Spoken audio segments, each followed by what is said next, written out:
Here it is, guys, my entry to Spideyfan78ct's contest here. So he wanted to know our favorite books from like Bronze Age, Silver Age, Copper Age, Modern Age, whatever you want to call it. So I have a hard time knowing what's what, but I'll do my best here. These are my first two. Oh, let's talk about Spidey first. Okay, so Spideyfan has been around for not even that long, so he shot up in the ranks pretty quick here.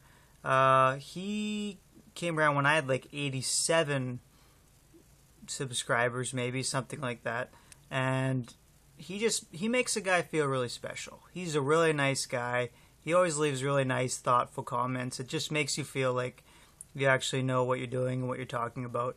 Him and I, he has a lot of Spidey stuff, Batman. We like a lot of the same stuff, so that's why I really like his channel. And he buys a lot of good books. Like, he shells out the dough, so he gets some pretty sweet stuff. Maybe he gets good deals. I don't know. But he's got really good books in his videos. But yeah, he's just a really good guy and awesome member of the community. Really encouraging, really nice. So if you haven't subbed, sub him up because he deserves it. So he wanted to know all these books here, their favorite covers from the different eras. So these are my two for modern era. I didn't know there's a lot of good modern era books, so I kind of just picked a couple I liked this year. So first on the right here is Teenage Mutant Ninja Turtles by IDW, The Secret History of the Foot Clan. This was a mini-series. Now, the Turtles had some really crappy art throughout the year. And this guy, his name is Mateus Santaluco, took over the actual series, but he started with this mini-series. And I think he's just so awesome. He's left now, unfortunately, the Turtles. But I like just all the detail he does. His Shredder looks amazing. His Turtles all kind of have their own unique look. And the way he does the masks. I really like the setup of this with Shredder in the front and the Turtles, and I forget what this girl's name is, the witch lady in the back. It's really beautiful. The colors are really well done, and it's just a really badass looking Shredder. So that was one of my favorite covers this year. And this is Batman number 14 of the Death of the Family storyline this year, which a lot of people didn't like. I actually did like it. I just think he kind of got screwed over and wasn't able to show the ramifications of it because Grant Morrison decided to kill off Robin. But I love this cover. I can't remember if this is the first one in this series. I think it is. And it just shows you like Joker's back. He's ready to go to work. He's got the garage suit on, monitoring them all. And all the little things, like he's got the battery. It says die on the battery. All little things, sitting on Batman and watching all the rest of the Bat family plotting. In his tool belt, he's got a bunch of little weapons and saws and horrible devices.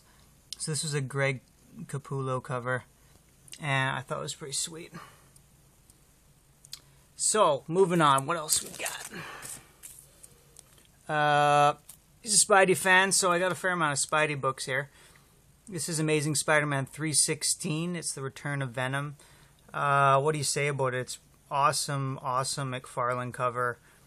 All these lines are so cool. It just conveys a sweet sense of action and speed and Spider-Man being overwhelmed by Venom, who's showing up. I don't know. Just really awesome cover. Love that one.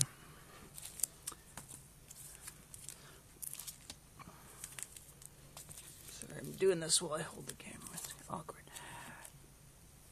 Alright, this is from the Kraven's Last Hunt storyline, which some people say is like the best Spider-Man storyline. And I really like all these covers. I love what they do with the shadows. I love what each one conveys. You see Spider-Man being defeated here on the right, and he's burying the spider in the grave. Then you see him rising up from the grave in the web of Spider-Man with the rain coming down on him. And then the return of Spidey to sneaking up behind the Hunter. in it, like there's all these heads hanging on the wall, so you know it's in his own house. But I just think these are really cool. I love the shadow work. I love when there's like a lot of shadow and stuff. So I think these look amazing. So favorites. A few of my favorite Spidey covers there. Getting more into the modern age here. Or not modern, sorry. Bronze Age. Another Spider-Man cover featuring Dazzler. I don't know who drew this cover. Ramita, maybe? I don't know. No, this is 203. But really like what they do with all the light and the circles and the blasting of the colors and all that. I thought it was pretty sweet. Captain Marvel number 40. Just a classic looking sci-fi cover. Captain Marvel being attacked. More cool shadow work on that by an alien that's alien octopus type creature. Sort of the classic look of the cover of the sci-fi era. Whoops, jumping ahead here. What else? Silver Age. Amazing Spider-Man number 42. That's J. Jonah Jameson's son, giving Spider-Man a punch in the face. He's been charged up after coming back from space, and they get in a sweet fight. But I just like it's really dynamic and the way the punch is swinging around. And then this is a Romita cover. See, I don't like that Spider's getting hit in the face, I guess, but it's just a really nice cover. I really like this deep purple color in the background as well. And key issue 2, this is the first face of Mary Jane there. So, and I gotta show this one. I can't remember if he showed it in his contest video or not, but probably my favorite cover and favorite inside art as well. Amazing Spider-Man 33. Mine's really faded. I'd like to get an upgraded copy of this, but really awesome. Like just simple, not a lot going on.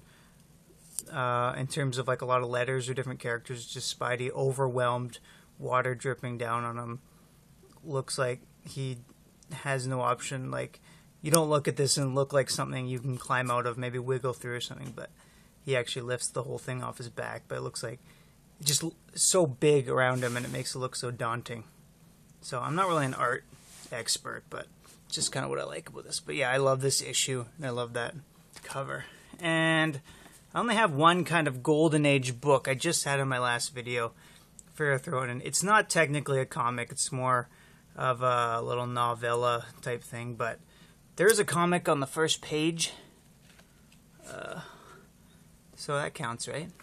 But yeah, this is a Golden Age. I think it was from 1947.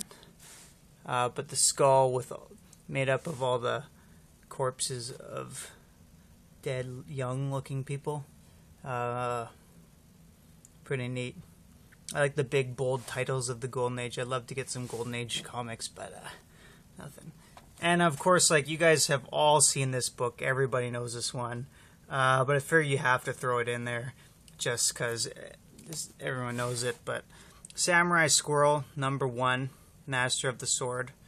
Just beautiful artwork by Robert Maximilian. Beautiful. This is the gem, which is obviously the source of the Samurai Squirrel's power.